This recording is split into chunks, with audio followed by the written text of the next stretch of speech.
sainte de notre foi, transmise aux générations, reçue par le sacrifice. Oh, écoutez cette parole, cette parole préservée pour notre marche dans ce monde, et brisant du cœur de Dieu pour que la sainte parole nous parle. Sainte parole, toujours vraie, change-moi et change-nous. Nous venons à cœur ouvert pour que la sainte parole nous parle. Sainte parole, toujours vraie, change-moi et change-nous. Nous venons à cœur ouvert pour que la sainte parole nous parle. Sainte parole, toujours vraie, change-moi et change-nous. Nous venons à cœur ouvert pour que la sainte parole nous parle. Sainte parole, toujours vraie, change-moi et change-nous. Nous venons à cœur ouvert pour que la sainte parole nous parle.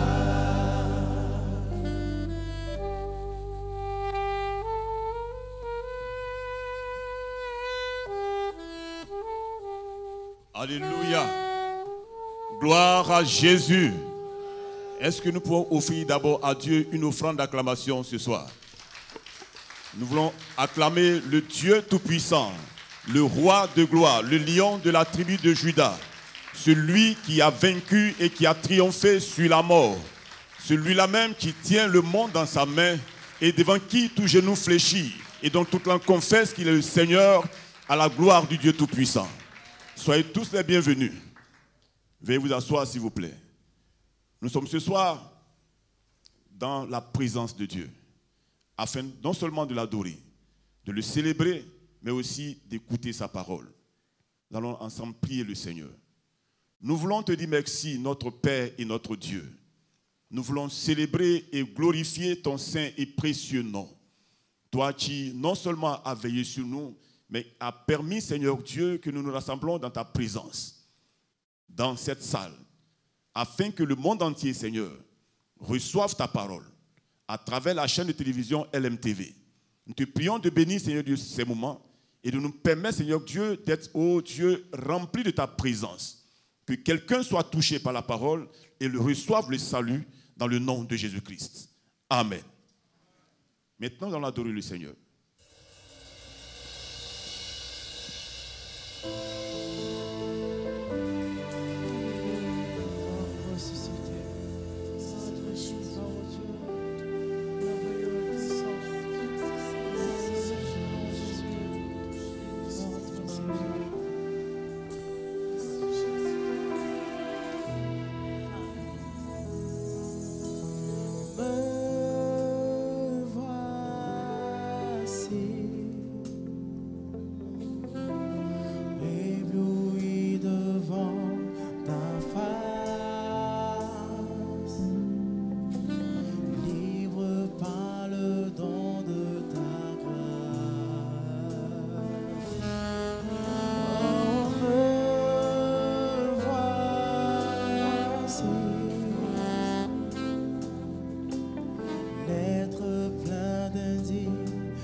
soit dans le ciel.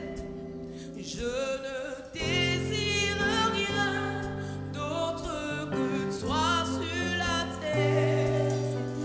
Si je suis faible, et même si je tombe, je ai le soutien de mon cœur. Dieu, tu es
Bien-aimés, il n'y a véritablement pas de controverse. Notre Dieu seul est grand. Il n'y a point de Dieu plus grand que lui. Il n'y a point de Dieu semblable à lui en grandeur et en autorité. Je voulais qu'ensemble nous l'acclamons encore une fois. Il n'y a que dans sa présence qu'il y a des bonnes choses. Il n'y a que dans sa présence que nous avons la vie. Il n'y a que dans sa présence que nous avons la paix. Il n'y a que dans sa présence que nous avons le bonheur. Nulle part ailleurs que dans la présence de Dieu. Maintenant, dans cette même position, nous allons louer le Seigneur. Vous savez, nous allons louer le Seigneur, n'est-ce pas? Et louer le Seigneur, c'est chanter, c'est battre les mains et c'est danser aussi. Alléluia. Nous allons maintenant louer le Seigneur. Alléluia. Est-ce qu'on peut pousser des cris de joie? Alléluia.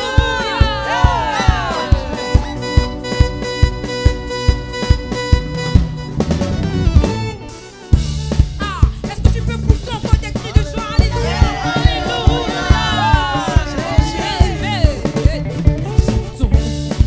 Bénissez. La grâce infinie de Dieu.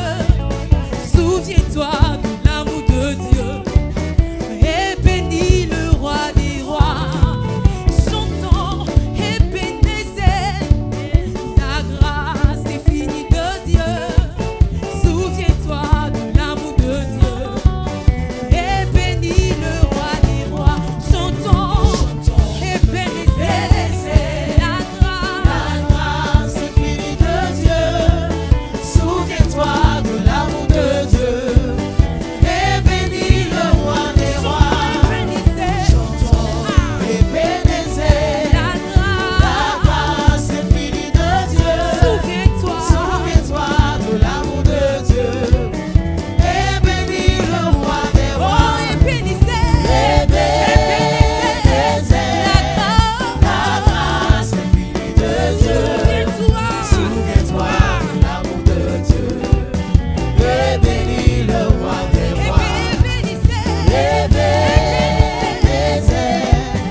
es vraiment vivant. Alléluia. Amen. On ne peut pas faire un seul pas sans Jésus-Christ de Nazareth. Il est devant nous, il est derrière nous, il est autour de nous, comme une muraille, une forteresse inébranlable. Acclamons. Je ne fais pas un pas sans toi. Jésus, je ne fais pas un pas sans toi. L'ami de tous les temps. Ah, le Tout-Puissant. C'est mon Créateur. Ah, l'ami fidèle. Mon Jésus, tu es devant moi, derrière moi, autour de moi.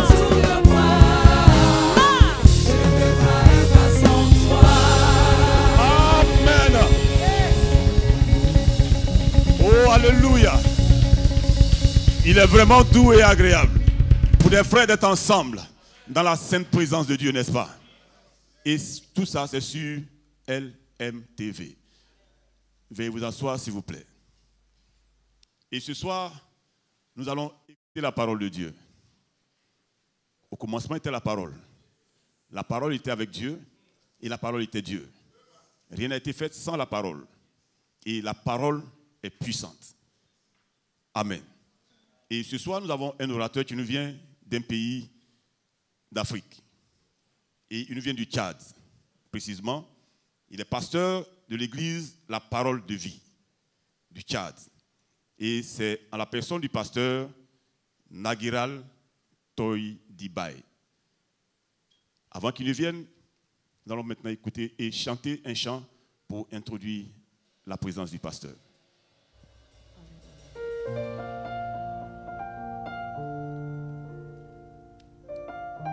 Seigneur, nous nous tenons dans ta présence. Parce que nous voulons t'entendre nous parler. Alors nous nous soumettons à ta présence. Comment te dire ce que je ressens? Tes bienfaits sont trop grands. Du fond de mon âme coulent des larmes qui traduisent mes silences. Comment te dire ce que je ressens? Tes bienfaits sont trop grands. Du fond de mon âme coulent des larmes qui traduisent mes silences. Que ma vie soit une fleur, un parfum pour toi, Seigneur. Que ma vie soit une fleur, un parfum de mon cœur. Devant toi je me répands. Fais de moi ce que tu voudras. Devant toi je me répands. Fais de moi ce que tu veux. Que ma vie soit une fleur, un parfum pour toi, Seigneur. Que ma vie soit une fleur, un parfum pour mon cœur. Devant toi je me répands. Fais de moi ce que tu voudras. Devant toi je me répands. Fais de moi ce que tu voudras. Que ma vie soit une fleur, un parfum pour toi, Seigneur. Que ma vie soit une fleur, un parfum de mon odeur. Devant toi je me répands. Fais de moi ce que tu voudras. Devant toi je me répands.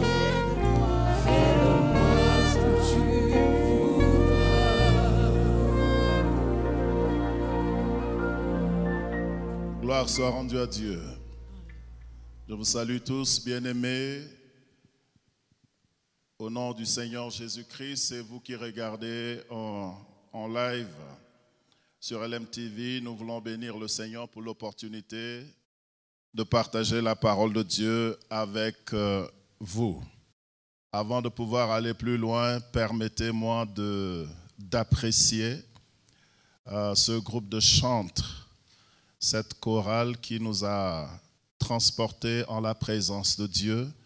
Que le Seigneur vous bénisse. On aurait aimé rester en votre présence, dans la présence de Dieu toute la soirée, mais on ne peut pas. Que le Seigneur vous bénisse. Si c'est permis, nous allons acclamer très très fort pour eux. Gloire à Dieu. Je suis émerveillé par l'excellence de LMTV et chapeau au PDG de LMTV pour tout ce qui est fait. L'excellence qui est un enseignement pour nous tous. Je voudrais profiter aussi du micro pour saluer le Tchad. Le Tchad est en ligne, le Tchad est en train de nous regarder aujourd'hui. Beaucoup de publicités sont passées, les réseaux sociaux sont saturés et nous voulons bénir le Seigneur, que le Seigneur bénisse notre pays. Et merci à LMTV pour cette opportunité. Je suis un père de famille, donc je profite aussi du micro pour saluer mon épouse et mes enfants, toute la famille, et aussi particulièrement les églises La Parole de Vie. Gloire soit rendue à Dieu. Nous allons partager la parole de Dieu avec nous en nous appuyant sur deux textes bibliques, à savoir le texte de 2 Rois au chapitre 4, le verset 1, et 2 Samuel au chapitre 13, les versets 13 à 19. Si vous permettez, nous allons prier le Seigneur avant de procéder. Prions le Seigneur. Nous voulons, notre Père, te dire merci pour ta grâce et tes bienfaits. Merci pour l'opportunité de partager ta parole.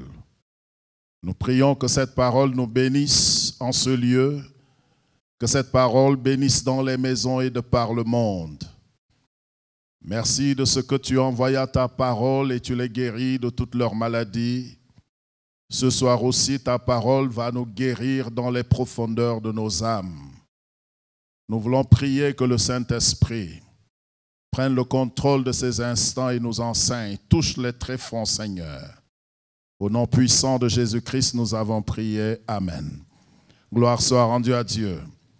Nous allons lire deux textes bibliques pour parler et le thème c'est perte profonde.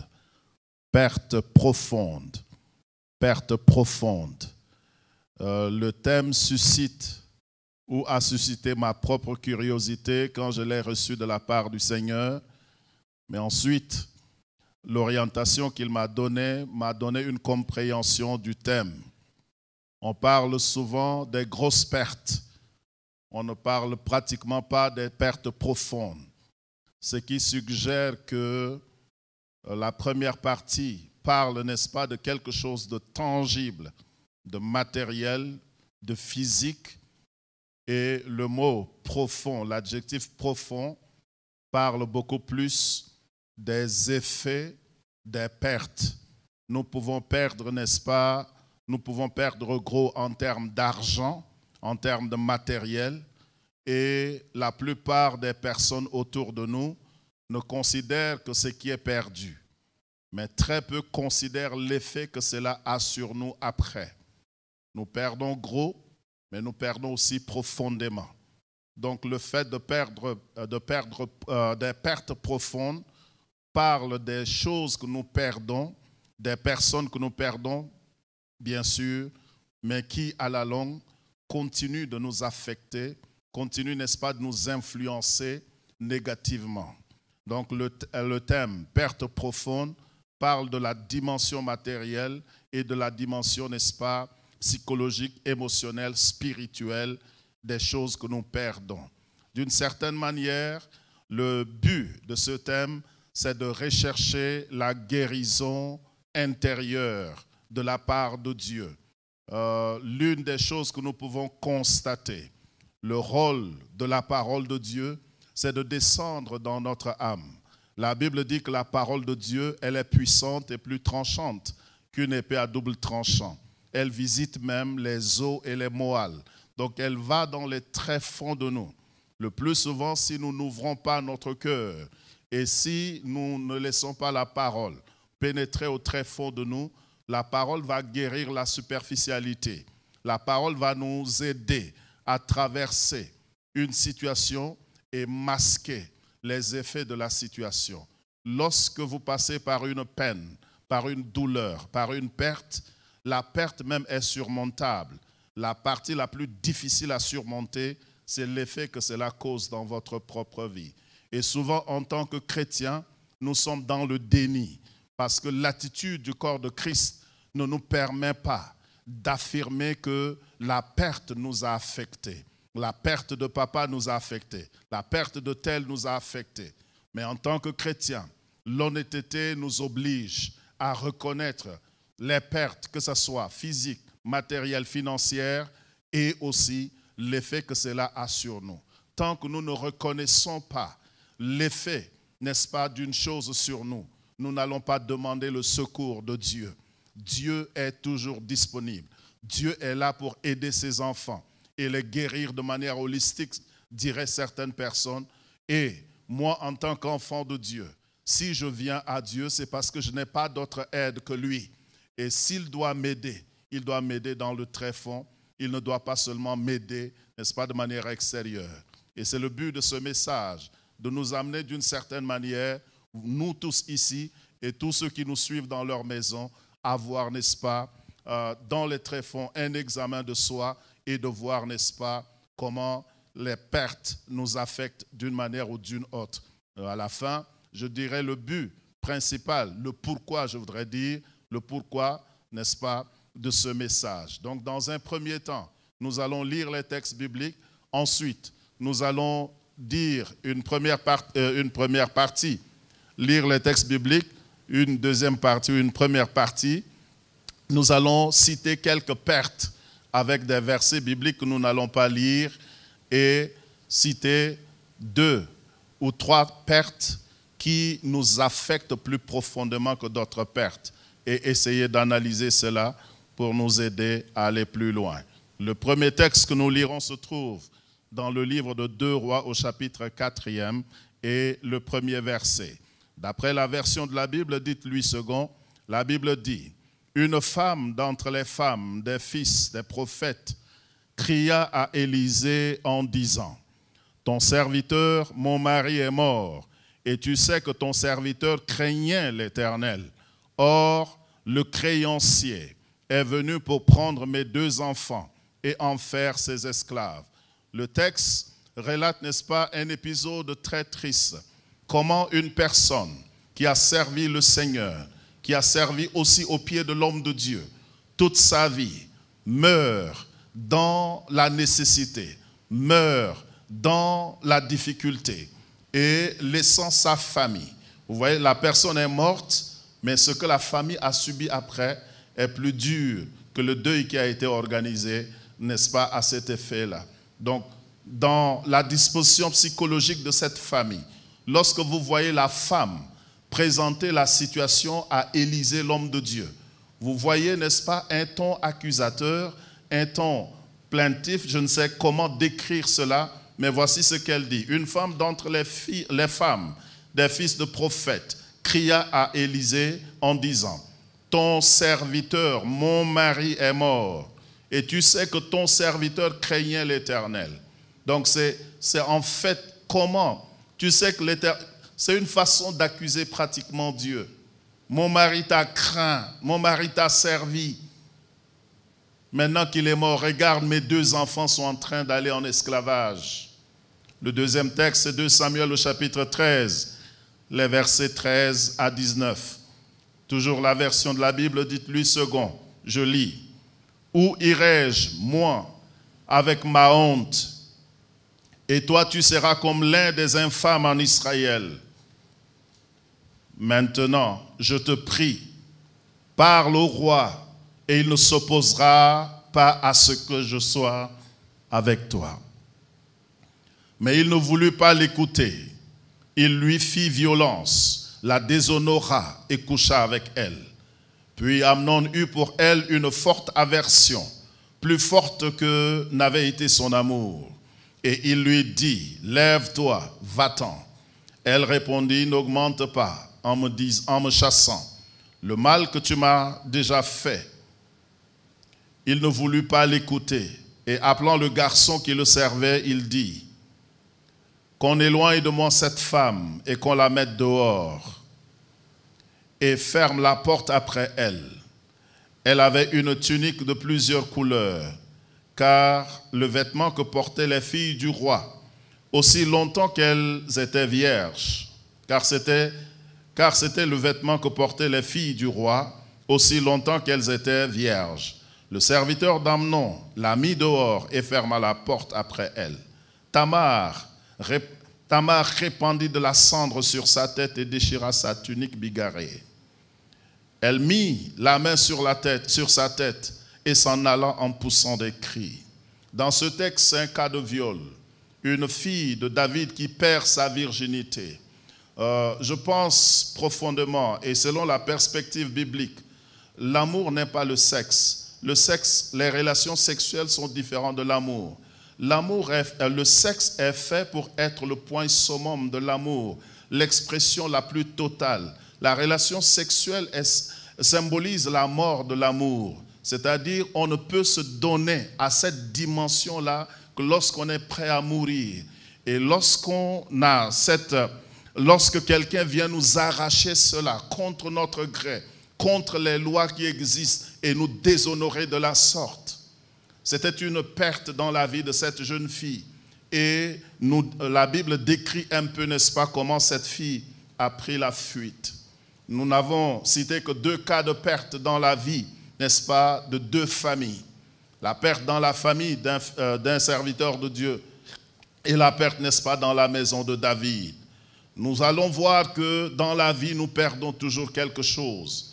Depuis Adam a perdu, n'est-ce pas, sa sainteté, sa relation avec Dieu. Depuis lors, l'être humain, homme, femme, fille et garçon, jeune, vieux, nous perdons toujours quelque chose. Aucune famille ne peut dire qu'elle ne perd rien. Nous perdons toujours quelque chose. Ainsi, la Bible peut nous citer un certain nombre de choses que nous perdons dans la vie. Lorsque vous lisez dans le livre de Job, au chapitre 14, le verset 10, vous voyez que l'être humain perd sa force. La force que nous avons est quelque chose que nous perdrons. Ceux qui sont plus âgés que nous peuvent un peu nous dire à quel point la force qui les quitte est un souci. Le plus souvent, le plus grand souci de ceux qui sont cloués sur les lits d'hôpitaux, ceux qui sont paralysés, ce n'est pas nécessairement le mal, mais c'est l'incapacité de se prendre en charge soi-même. L'incapacité, n'est-ce pas, d'aller aux toilettes soi-même. Le fait que nous devenons dépendants lorsque la force nous quitte, c'est là, n'est-ce pas, la plus grosse perte, n'est-ce pas, dans la vie des personnes âgées. Ne peuvent pas agir comme ils le voudraient. Et la force est quelque chose qui se perd et à un moment à l'autre, chacun de nous le perdra. On perd le souffle, Job au chapitre, n'est-ce pas, 17, le verset 1. On perd la forme, Job au chapitre 30, le verset 18. Vous voyez, le vêtement aussi perd sa forme. Dans ce texte-là, vous verrez. La forme, dans la vie des hommes, peut-être n'est pas quelque chose de si grave. Mais dans la vie des femmes, lorsqu'une femme donne naissance à un enfant, 2 enfants, et elle commence par changer dans sa forme, c'est une chose qu'apparemment nous banalisons, mais chez certaines femmes, pas chez toutes les femmes, mais chez certaines femmes, c'est un souci. Et ça peut créer un complexe dans la vie de cette femme, vis-à-vis de son mari, vis-à-vis, n'est-ce pas, sa perspective, n'est-ce pas, vis-à-vis de son mari. Et bien, ayant perdu la forme, toutes les fois que son mari regarderait innocemment dans la direction d'une fille qui aurait sa forme d'enfance, cela pourrait déjà créer, n'est-ce pas, de complexe. On perd, n'est-ce pas, la saveur. Matthieu 5, le verset 13. On perd l'âme. Marc au chapitre 8, le verset 36. La richesse est quelque chose qui se perd. Ecclésiaste au chapitre 5, le verset 14. On perd un parent un jour ou l'autre. On perd un parent. Genèse 24, le verset 67. On perd aussi le bon sens. On parle souvent maintenant de la maladie d'Alzheimer ou bien de quelle autre maladie, je ne sais plus les noms. Il y a au moins 2 noms pour ça. Et dans Deutéronome au chapitre 32, le verset 28, et si vous lisez 1 Samuel au chapitre 21, le verset 14, vous verrez, n'est-ce pas, que le bon sens est quelque chose qui se perd aussi. Et le pire dans ce cas, je connais une famille, le pire dans la vie de ces enfants, c'est le fait que leur maman ne les reconnaît plus. Oh, c'est pénible. On perd le bon sens. On perd le bon sens. On perd, n'est-ce pas, tout ce qui se fait, tout ce qu'on a sur la terre peut se perdre. Et c'est important de savoir et de se préparer à la vie. Lorsque nous ne vivons pas dans le déni, quand bien même nous avons la foi en Dieu, des chrétiens, des chrétiennes qui servent Dieu, n'est-ce pas, de manière honnête, de manière sincère, eux aussi perdent une chose ou une autre. C'est dans un passé qu'une sorte de théologie disait que ceux qui servent Dieu ne souffrent pas. Non, ce n'est pas toujours vrai. On souffre nous aussi, parce qu'on souffre d'ailleurs plus que les païens. Nous sommes soumis à des attaques, à des persécutions. Et souvent, nous pouvons perdre une chose ou l'autre. Les gens peuvent nous attaquer d'une manière ou d'une autre. Jésus a dit, je vous ai dit ces choses, afin que lorsqu'elles arrivent, vous ne soyez pas scandalisés. Nous devons nous dire que d'un moment à l'autre, il est probable que nous perdions quelque chose. Ce n'est pas pour s'aimer la peur, mais c'est pour dépendre totalement de Dieu. Si je sais que d'un moment à l'autre, je peux perdre quelque chose, une articulation, je peux perdre quelque chose de cher, alors, dans ce cas, ma prière quotidienne, ma recherche de Dieu doit, n'est-ce pas, aussi prier, rechercher Dieu, lui confier ma vie présente, non seulement mes besoins, mais des éventualités futures. Il est important de se préparer ainsi à la vie. Quand on ne se prépare pas à la vie et que la vie nous surprenne, parfois nous mélangeons foi et manque de préparation. Nous mélangeons foi et manque de prévision. Il y a des choses que Dieu a données. Dieu nous a donné la sagesse et l'intelligence de pouvoir anticiper, de pouvoir nous préparer psychologiquement. Donc, nous avons, n'est-ce pas, des caractéristiques. Il y a des pertes qui sont superficielles. Il y a des pertes qui peuvent, n'est-ce pas, se réparer. Vous perdez de l'argent, vous pouvez le réparer. Vous pouvez retrouver de l'argent. Vous perdez, n'est-ce pas, du matériel, vous pouvez, n'est-ce pas, récupérer le matériel. Cependant, certaines pertes ont des effets plus profonds que ça. Et ce sont ces pertes-là qui, d'une certaine manière, les caractéristiques des pertes qui nous affectent le plus sont des pertes qui nous enlèvent la saveur de la vie. Des pertes qui vous enlèvent la saveur de la vie. Jésus a dit, mais si le sel perd sa saveur, avec quoi allons-nous renouveler sa saveur? Lorsque vous perdez la saveur à la vie, lorsque vous perdez l'envie de vivre, lorsque vous perdez l'envie de vous battre, lorsqu'une perte cause cela dans votre vie, c'est une chose énorme. Donc lorsque vous perdez la saveur, le goût à la vie, des pertes qui vous font perdre le courage. La saveur, c'est Luc 14, 34. Le courage, c'est Job au chapitre 29, le verset 24, Josué au chapitre 2, le verset 1, verset 11. Et vous pouvez même lire tout le livre de Josué parce que Dieu l'a exhorté. Ces pertes qui nous enlèvent saveur et le courage. S'il y a une chose de si important dans votre vie, c'est le courage. Un jour, une de mes grandes sœurs a lu un livre. Et dans ce livre-là, c'est un homme de Dieu qui a reçu une vision de la part de Dieu. Et Dieu lui montrait, Dieu l'a transporté en esprit. Et Dieu lui montrait le diable en train de vendre des armes. Le diable était en train de vendre des armes de grande portée, des armes sophistiquées. Mais il y avait une petite arme, un pistolet tout petit. Alors quelqu'un est venu dire, je veux cette arme. Le diable a dit, celle-là, je ne la vends pas. Et le monsieur intrigué, voyant que le diable vendait des armes plus sophistiquées, sauf la petite, dit, pourquoi ne me vends-tu pas la petite? Le diable lui dit, ça c'est le découragement. Ça c'est mon arme fatale. Si je tire le découragement dans la vie d'un enfant de Dieu, c'est terminé. Dieu a dit à Josué, fortifie-toi, aie bon courage. C'est le courage qui permettrait de braver les circonstances de la vie, de braver les ennemis, de braver, n'est-ce pas, le Jourdain, de le traverser et d'aller. Le courage veut dire que la vie ne sera pas facile. Nous ferons face aux pertes, nous ferons face aux ennemis, mais le courage vient du mot cœur. Il faut avoir du cœur, il faut tenir. Si vous n'avez pas le cœur, vous ne traverserez pas le désert. Ceux qui n'avaient pas le cœur, ceux qui voyaient Pharaon venir derrière, ont abandonné Moïse au désert. L'une des choses les plus importantes dans la vie d'un leader, c'est d'avoir des courageux derrière. Des personnes qui se disent, si tu meurs, nous mourrons avec toi. Si tu es sauvé, nous sommes sauvés avec toi. Nous allons braver les choses ensemble.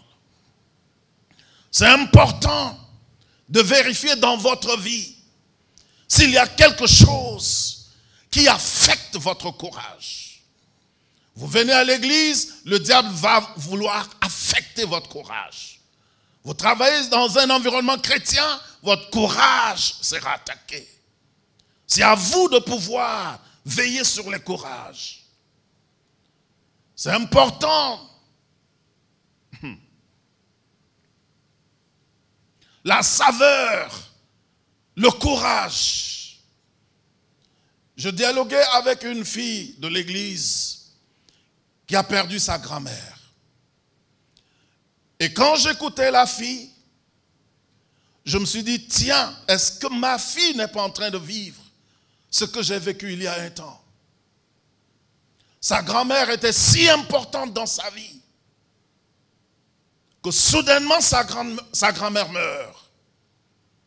Alors, elle qui venait d'avoir du travail, un emploi, n'avait plus envie de se lever le matin, d'aller travailler. N'avait plus envie de poursuivre ses rêves. Pourquoi? La personne pour qui? La personne qui s'est tant battue pour moi. Je voudrais réussir pour prendre soin d'elle est morte. Pourquoi me peiner? Pourquoi me lever tôt et aller? La saveur, le goût à la vie, l'envie et la hargne de réussir étaient en train de quitter la fille. Il y a des pertes qui nous enlèvent cela. Et certains, je vais citer 3 exemples, avec quelques détails, mais peut-être un en passant. La perte d'un emploi important. La perte d'un emploi important. Lorsque vous perdez un travail important, nous allons venir vous encourager. Ce n'est pas grave, le Seigneur le fera.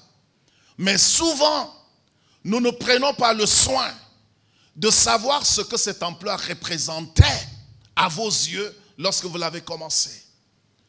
Quand on vit dans des situations difficiles et qu'on a un emploi qui peut répondre à certains besoins, dès qu'on signe le contrat, on se projette dans le futur et on se dit enfin, avec cet emploi, si je m'organise, je sortirai ma famille de telle situation, de telles conditions, je restaurerai ou je donnerai dignité à ma famille. Lorsqu'un tel emploi est ôté, cela effondre complètement. Cela vous effondre de l'intérieur. Les gens vous conseillent, vous disent des versets bibliques, ils s'en vont. Mais ce que vous subissez la nuit, des réflexions qui accompagnent l'insomnie, et le matin, vous ne pouvez pas dire aux chrétiens, parce que les chrétiens ne veulent pas que vous soyez vulnérables. S'ils vous disent comment ça, alléluia, tout va bien, gloire à Dieu, Dieu au contrôle.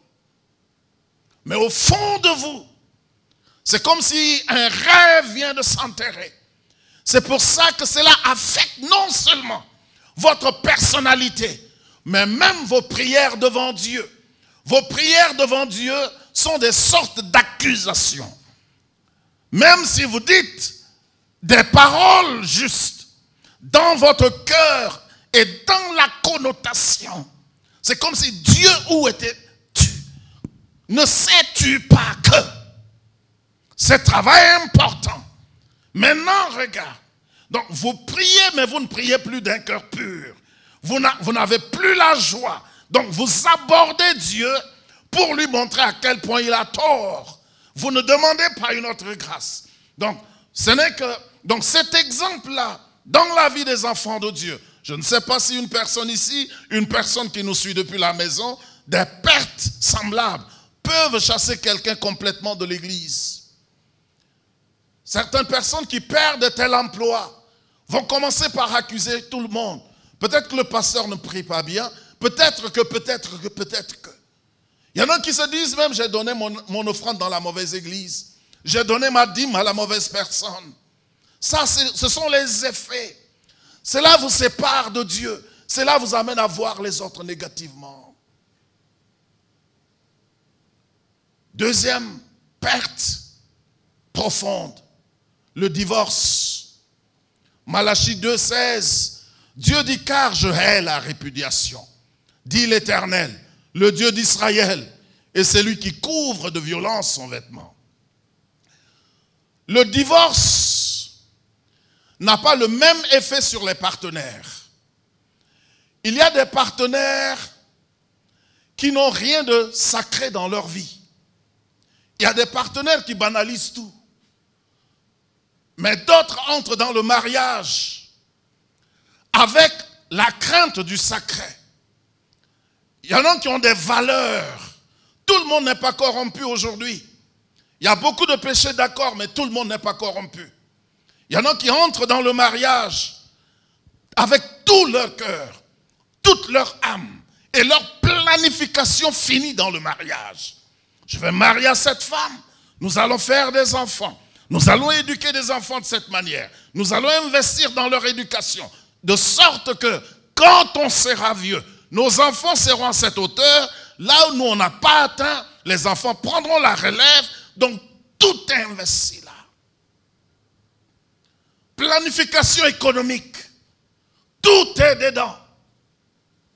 Lorsque subitement, l'un des deux ne connaît pas l'importance de ce qui est sacré de l'institution divine et de ce que la Bible dit que personne ne sépare ce que Dieu a uni.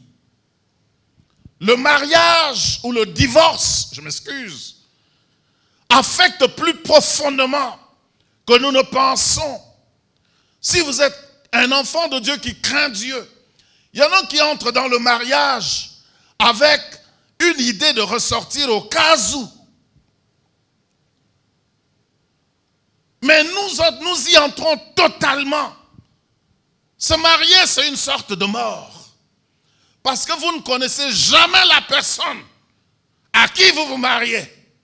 Mais déjà, comme c'est la volonté de Dieu, si vous y arrivez et que c'est mauvais, vous assumez. Bon, vous glorifiez Dieu.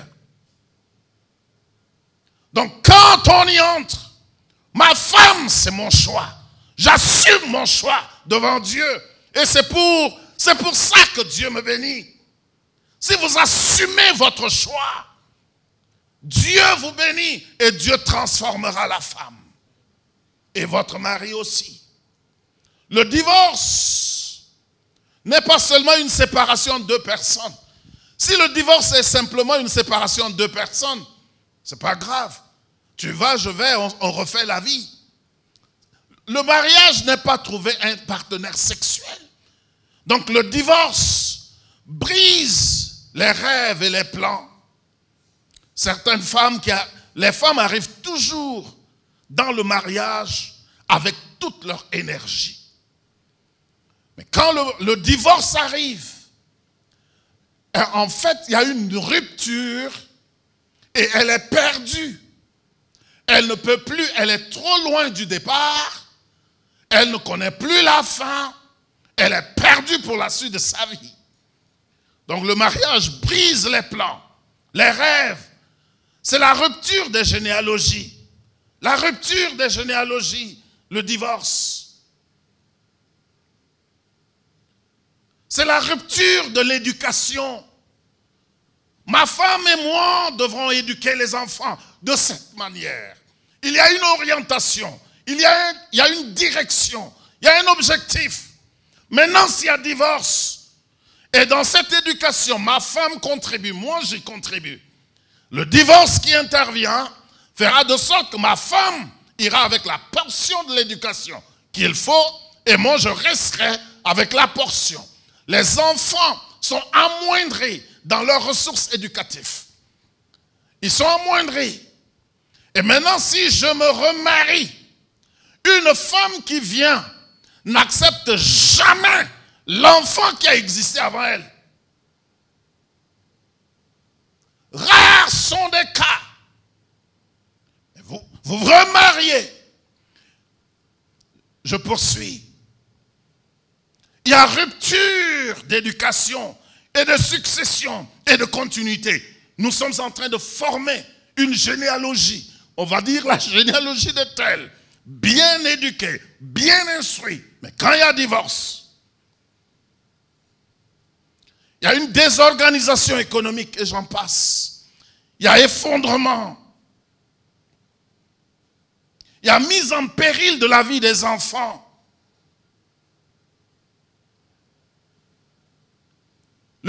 L'autre point que je pourrais citer, et ça ce sont des choses, dans le cas du divorce, on voit que les parents ont divorcé, ils sont allés refaire leur vie, mais on a oublié les enfants, et on a oublié tout ce qui est perdu en profondeur. Et parfois, quand un partenaire a réellement découvert l'amour, elle ne peut plus refaire sa vie, il ne peut plus refaire sa vie. Vous trouverez dans Luc au chapitre 2, vous trouverez une prophétesse, mariée pendant 7 ans. Ensuite, son mari est mort. Elle n'a plus jamais refait sa vie. Le deuil est une perte. La mort d'un proche, la mort d'un bien-aimé est une perte qui nous affecte. Le deuil est une affliction, une douleur que l'on ressent après la perte d'une personne. Quand il y a deuil dans la famille, ce n'est pas tout le monde qui est affligé. Quand on perd un membre de la famille, le degré d'affliction varie d'une personne à l'autre. Et quand on perd une personne, ouais, dans la vie, il y a 3 raisons. Des personnes constituent un.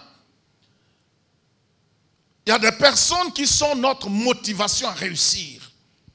Des personnes qui ont cru en nous.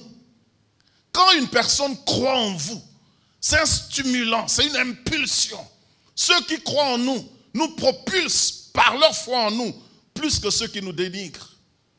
Et parfois, nous voulons réussir pour simplement nous tourner et rendre fiers ceux qui ont cru en nous. Mais souvent, la mort vient nous arracher.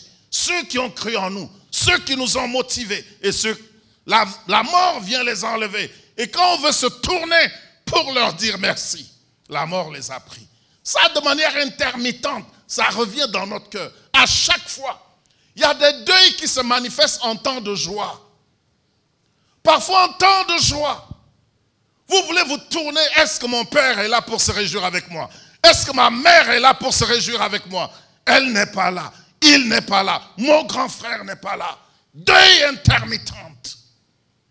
Profondément, vous souffrez. Vous devez apprendre à faire confiance à Dieu, à laisser ceux qui sont morts entre ses mains. Si papa avait été là, quand les parents sont là, les gens nous traitent différemment. Ça fait qu'à chaque fois qu'on nous traite mal, le deuil ressurgit.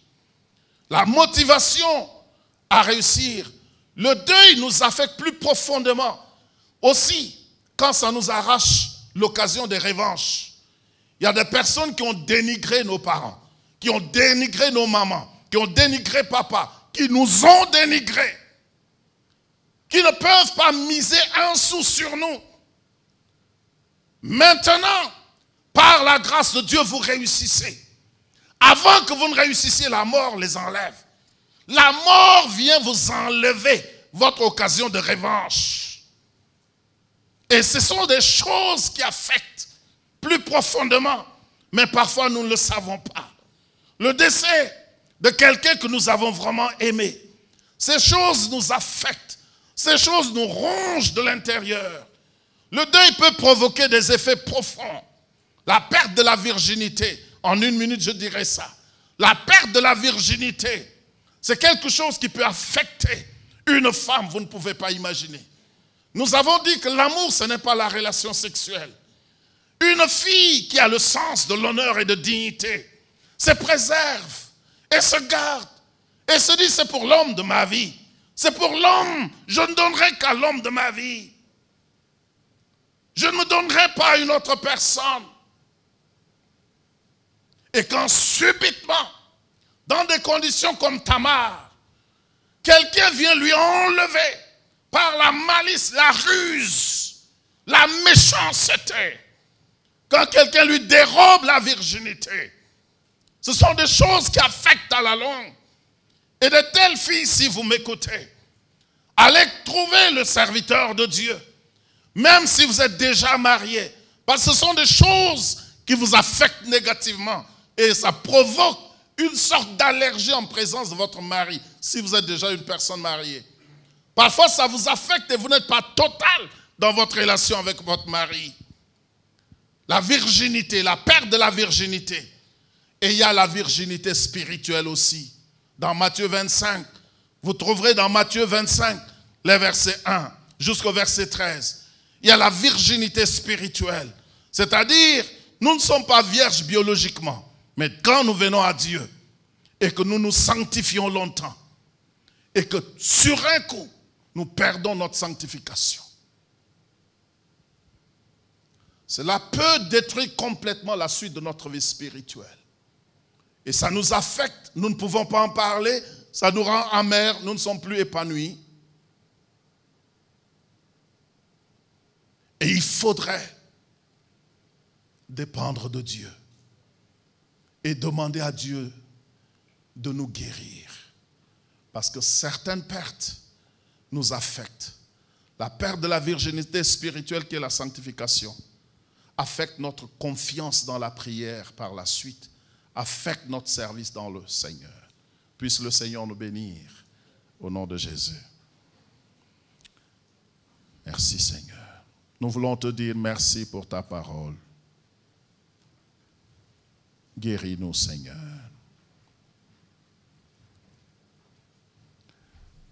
Guéris-nous Seigneur. Au nom de Jésus. Merci Seigneur. Merci Seigneur. Que le Seigneur puisse sonder les cœurs, les pensées. Qu'il nous guérisse des deuils qui reviennent de manière intermittente. Qu'il nous guérisse de la perte de la sanctification qui affecte notre confiance dans le service. Qu'il restaure notre âme et nous donne un autre emploi. Au nom puissant de Jésus-Christ. Amen. Apprends-moi, Seigneur, à compter sur toi. Apprends-moi, Seigneur, à compter sur toi. Apprends-moi, Seigneur, à compter sur toi. Apprends-moi, Seigneur, à compter sur toi. Tu exauces nos prières. Tu exauces nos prières. Car tu exauces nos prières. Car tu exauces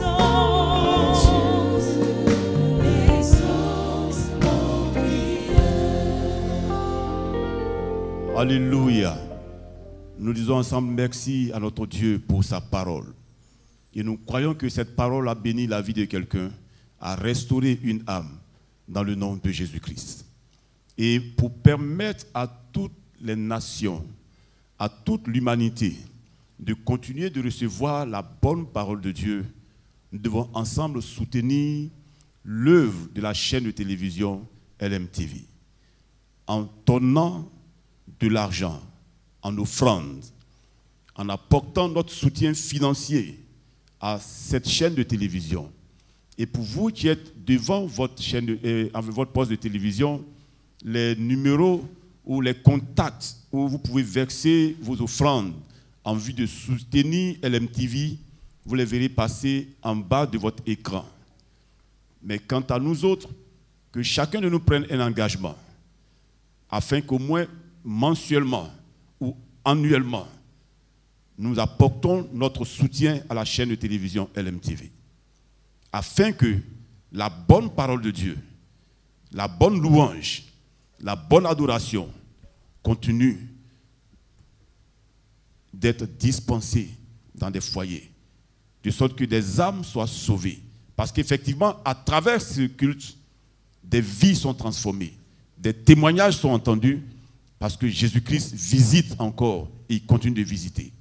Que le nom de Dieu soit béni. Alléluia. Nous célébrons le Seigneur qui nous donne la victoire. Est-ce qu'on peut simplement se tenir debout afin de célébrer notre victoire avec Christ?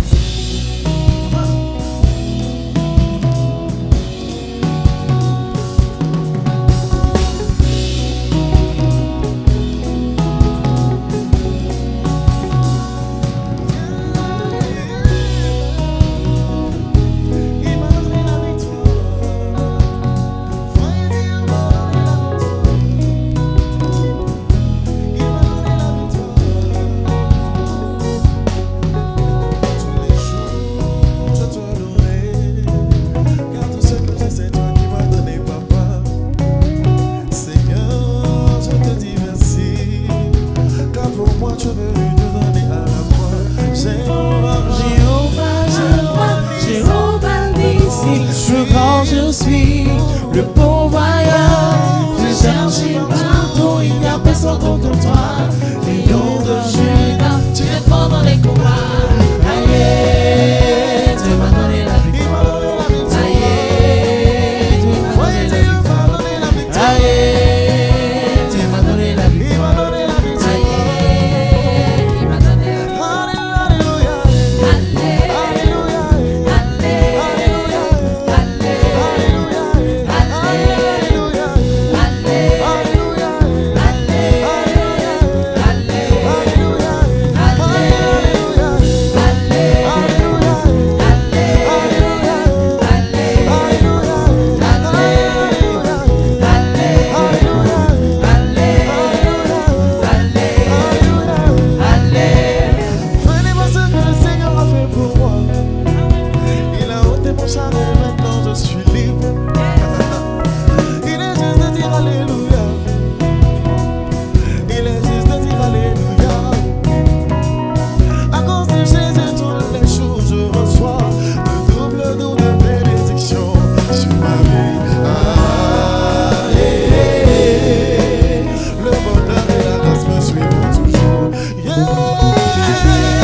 À cause de Jésus,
Alléluia. Acclamons ensemble le Seigneur et célébrons son Saint-Nom. Veuillez vous asseoir s'il vous plaît. Nous allons écouter nos annonces. Que quelqu'un dise avec moi Israël 2023. Oui, nous irons en Israël en cette année 2023. Et on ne va pas en simple voyage touristique.